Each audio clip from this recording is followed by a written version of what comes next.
Choip, choip, choip. Choip, choip, choip.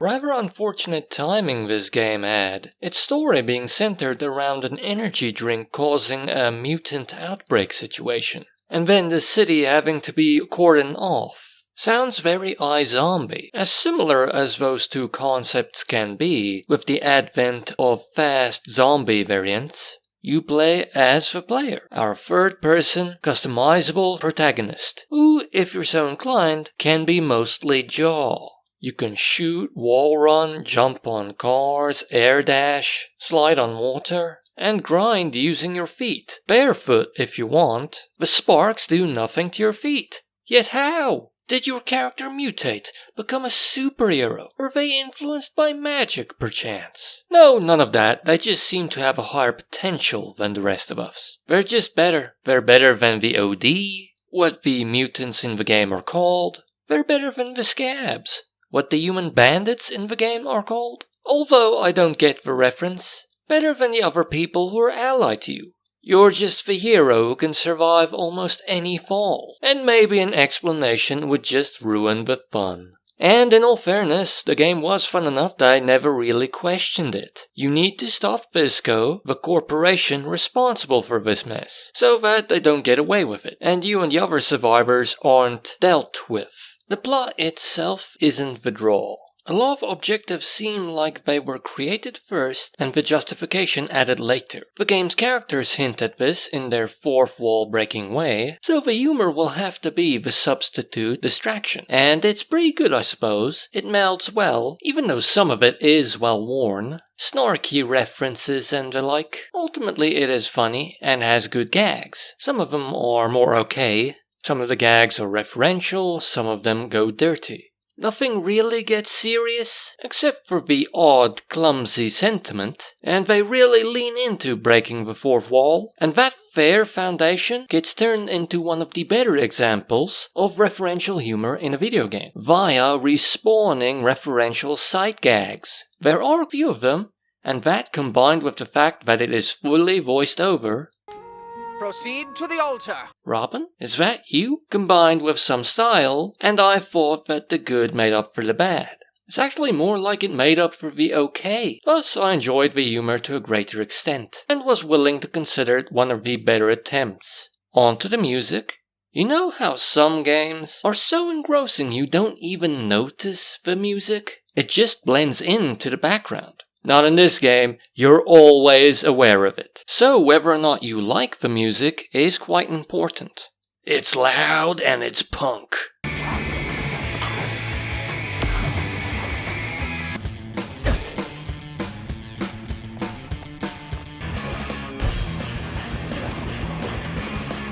Really punk. And the general soundtrack doesn't really soften towards alternative at all. Some other genres get thrown in, but those are usually mission specific, and you seldom hear them on this open world title. I liked the music. I quite like punk in general, actually. I believe I like it. I don't hear it often. And because I liked the music, it amplified my gaming experience. If you don't like punk, this game may simply be too loud for you. Finding punk tolerable is probably a prerequisite for playing this game. Visually, the game looks quite nice. It's a AAA title that used its resources well. Sunset City is sunny in its complexion, very orange and often bathed in light. A sort of resort town feeling is in the air, and that feeling extends to its more industrial zones. Well, mostly. This robot factory looks like a robot factory. But okay, wait, maybe it still counts. It kind of looks like a very high-tech sci-fi themed Disneyland or something. The city has a lot of graffiti as well as disaster debris, but it still looks pleasant instead of dystopian. I guess it would be pretty hard to find the humor funny if this place was a downer. Let's continue to the gameplay. It is arguably the game with the most fluid and mobile character I've ever played. Full disclosure, I haven't played any of the new Spider-Man games. I'm not that coordinated, so the controls and movement must be brilliant and intuitive for me to pull off something like this. It's kind of like a mix between Saints Row 4 and Tony Hawk. I mean, just look at those Hawk-esque collectibles. And that's before you see the points challenges. That look, that movement. Skate and combo challenges. You can even wear some Vans clothing, although I don't think there are any other skate brands available. Why Vans exclusively? I don't know. There are mutants trying to kill you. And you should kill them. You use those advanced movement mechanics as part of the combat. It's a bit hard to tell how it works, but it seems like the more movements you chain together in a combo can increase the multiplier of the combo. And more effectively, kills performed during this combo can increase this multiplier as well. And the higher this multiplier is, the more style gets generated when you kill an enemy during that combo, I think. After a while, I just grinded mostly, and when the opportunity presented itself, I changed things up and maybe bounced on something, or on rare occasions something fancier. When your style level increases, your amps, equipable power-ups essentially, start to activate. Amps that benefit you passively, amps that apply to your weapon and add, for instance, elemental effects. Epic amps that add spectacular effects to some of your movements. They're powerful and cool, if some of them have questionable efficacy. That's not a cheap price for something that I'm assuming is just there for kicks. There is also a bunch of weapons, as well as improved variants of those weapons. But arguably, you won't be playing the game long enough for you to get all of the weapons and level them up to the maximum level of 5. So just soak up the spirit of the game, use whatever weapon you want when you want, and try not to get a completionist itch. I mean, those collectibles I mentioned earlier, they're not hard to find, especially since you can buy maps to collect them all. But there are a lot of them, and since they acted as ingredients or currency, I only collected as much of them as I required, and wanted to if they were close by. Earn badges by killing enemies or using movement mechanics, and those badges can be used to buy overdrives that bequeath benefits. So it does have some RPGing. The game is comprised of main story missions, side missions, and activities. The activities are fun and usually involve moving fast and killing fast. You can help out to upgrade the store and get access to more amps. And for those few occasions, the game moves on to tower defense gameplay for some reason, even if the traps are less effective than your weaponry and difficult to figure out. But that's fun too. Missions also usually involve moving and killing a lot.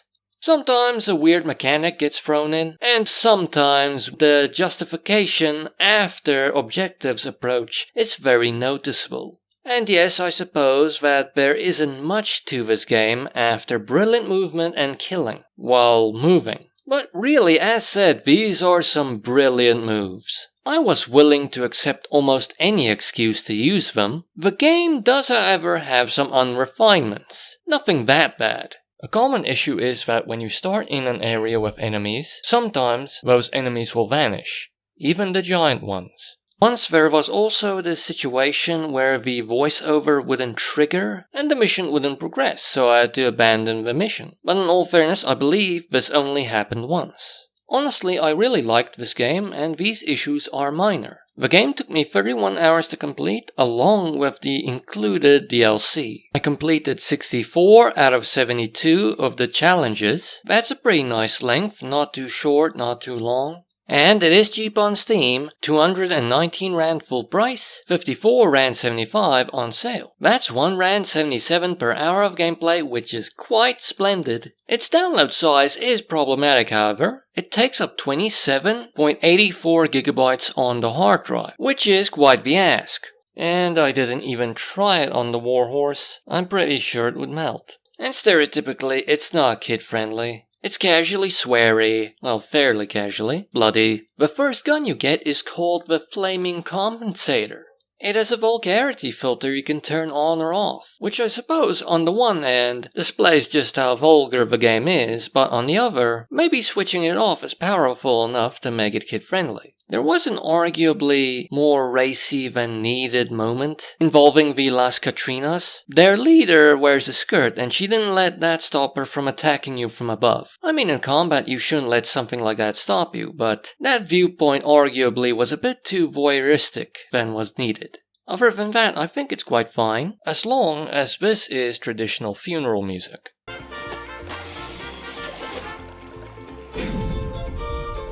Some people might not like how much of a joke they make out of Brill Cream losing his arms and legs, his can-do attitude thrusting him forwards to come up with a plan, not caring about the new way he has to move. Some might find it a bit more making a joke at someone's expense. But on the other hand, I assume at the very least some people who have lost limbs, or who move differently, will find this funny, or at the very least tolerate it in a why can't I be made fun of too kind of way. The game has a nice punk-heavy soundtrack, but it's really punk. You have to like punk music or at the very least tolerate it in order to enjoy this game. It's very loud and very noticeable, unless you're gonna turn off the music entirely. And the game has a nice punk feel too. Not only because of the music, but because of the Tony Hawk-esque elements present, as well as the general chaos and destruction in the game. The mayhem. The game has lovely AAA graphics and sunny visuals. Maybe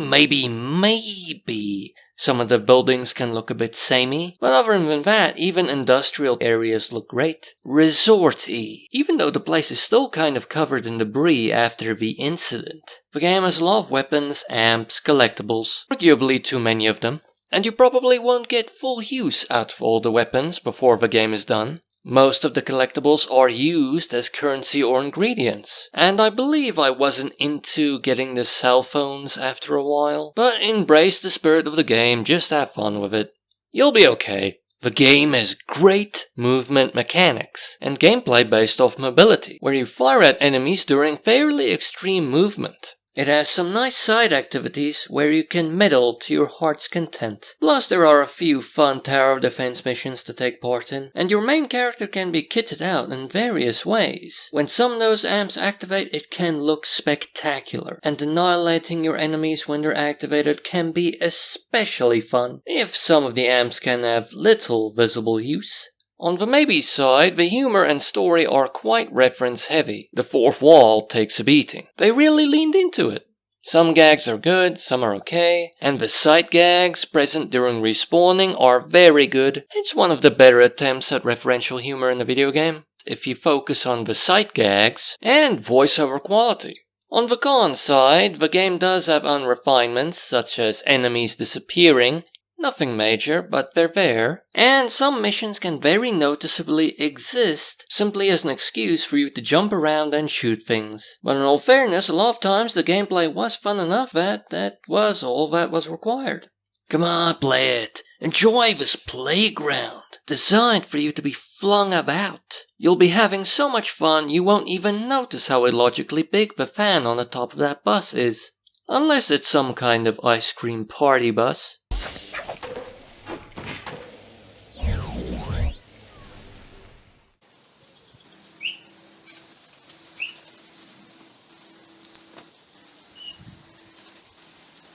Choip, choip, choip. Choip, choip, choip.